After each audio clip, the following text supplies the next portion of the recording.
Jennifer Kirk, and it's been a little while since we did a video last, but I thought that I'd come on out here to the shed and show you a little bit about the signalling. It's something that I keep reading about people having difficulties with, being daunted by, and out here on Bolton Trinity Road we've used both semaphore type signals built up from ratio kits, and we've also used some colour light signals.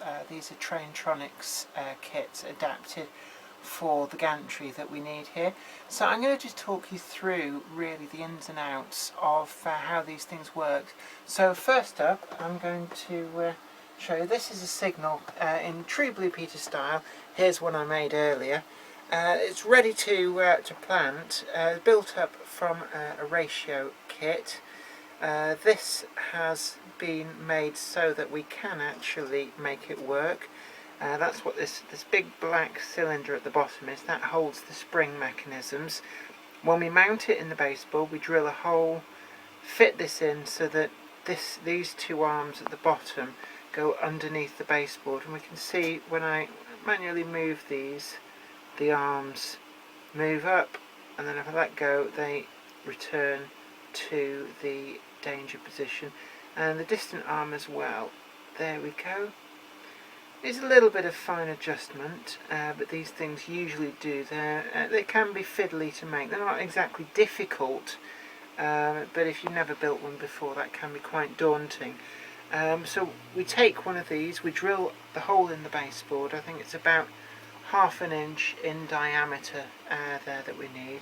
We drill that out, we glue the signal in, and we're going to have a look over here on another part of the layout now, where we can see a signal that's been built up from one of these ratio kits, but it's actually planted, ready to work. And we're going to show you a little bit of what's underneath all of this, how you get the motion to it. But we've got it all set up so the arm goes up and down a small distance from the control panel, so we can control that from here with the lever kit that comes in the kit. These can be bought separately. If you're feeling very ambitious, you can take the ratio kits and build up some quite complicated signals, and if you can get them all to work, then you're a better modeller than me. Yeah, we've kept it quite simple. Some of these other signals here are also set up to work. This one isn't strung in underneath with the string, but it's all set up so that the arm will go up and down. And this is a customised kit. It's not built as per the ratio instructions, but nonetheless we've been able to make it so that it works and to fit the particular prototype that we want. A lot of these other signals are dummies, so for example these junction signals that we've got here, these are dummies. The arms are fixed and glued in position. It's not really a problem, it's just that they would be incredibly fiddly to all make work, and you'd end up with an awful lot of little lever arms to make them move. But we're going to have a look underneath now, and we're going to see what it does, the business end of things, how it works. It's quite simple, using some thin cord and some little eyelets that screw into the underside of the baseboard. So what we've got here is we've created a line from the arm to the signal itself using the little eyelets supplied with the kit. We need to make sure that we don't get too many changes in angle, so that one pull of the actuating lever will create an equal amount of movement in the lever that sits underneath the signal. And then we thread through the fine cord. We don't run it directly from the lever to the signal, although you could do this, but it's very difficult to adjust it and to get it so that you want it to be under tension but not too much tension, otherwise the signal will sit not quite in the danger position because there'll be a tension against its spring. So to do this, there's parts in the kit to provide a tensioner. As we can see here, we've got a couple of black bits of plastic and the cord loops around them. So here we have the tensioner, and this just allows us to adjust the pull on the cord. We need to have the string just tensed enough that the signal can sit back into the danger position, but also go to the fully off position You don't want it to try and be pulled too far off, otherwise you run the risk of damaging some of the parts in the ratio kits. It's quite easy to set up. A bit of trial and error will get you to where you want to be.